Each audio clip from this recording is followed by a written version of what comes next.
Termasuk mohon maaf kalau ada majelis maulid dan sebagainya. Kadang satirnya itu kan tidak tinggi. Satirnya adalah pendek, yang penting menutup di saat duduk, kan begitu.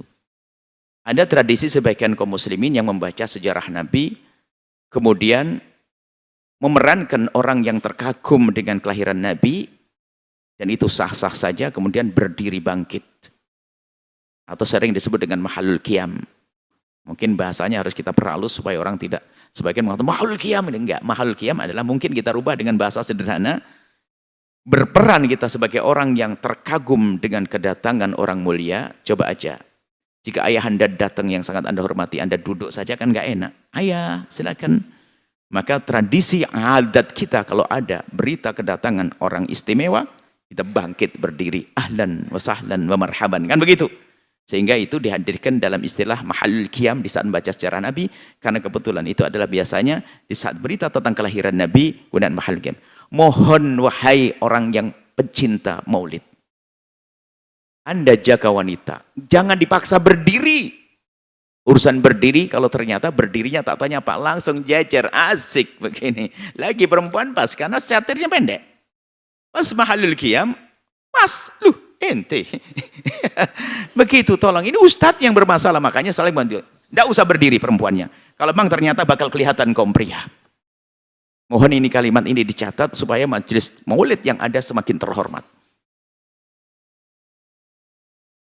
Daripada begitu lebih baik tidak berdiri. Mau berdiri bukan sebuah kewajiban. Itu kan memerankan sebagai orang terkagum, tapi kalau ternyata di situ menjadi ada pelanggaran akhlak, apalagi syariat, ya ditunda saja. Nggak usah berdiri. Duduk. Nah, ini selalu kami serukan. Dan Anda sendiri sebagai seorang perempuan, Anda harus mengerti dong. Makanya ini masalah rambu-rambu dan hukum. Misalnya di majelis tersebut memang tidak dirapikan seperti itu. Ada satir pendek. Waktu mahalul qiyam berdiri semuanya. Anda yang ngerti nggak usah berdiri. Cuman biasanya berdiri, awas ya. Ini ustadzah yang ngantuk ini.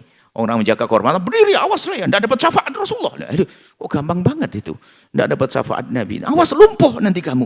Ya, ini tujuannya untuk menjaga kehormatan. Kok ancaman yang aneh-aneh. Ini kadang-kadang pelaksana maulid Nabi. Ini berlebihan. Jangan berlebihan seperti itu. Ini orang menjaga kehormatan. Kalau berlebihan menjadi salah. Orang tidak berdiri ya mungkin lagi. Apalagi berdirinya setengah jam. Itu kakek-kakek pernah enggak jatuh di majelis itu? Kan sampai jatuh. Sudah gitu nggak ada yang nolong. Karena pakai sholat ini. Dibiarin ya kan kacau. Yang nggak kuat berdiri, tidak usah berdiri. Hatinya yang menghadirkan Nabi. Selesai. Cuman di saat berdiri tolong jaga kehormatan. Dan berdiri bukan sebuah bid'ah. Seperti yang dikatakan sebagian orang. Yang adil saja dan menilai. Tapi tolonglah. Ini adalah bicara tentang kehormatan perempuan. Setelah Anda menyaksikan video ini, jangan lupa berselawat kepada baginda Nabi Muhammad sallallahu alaihi wa alihi wa sahbihi wasallam.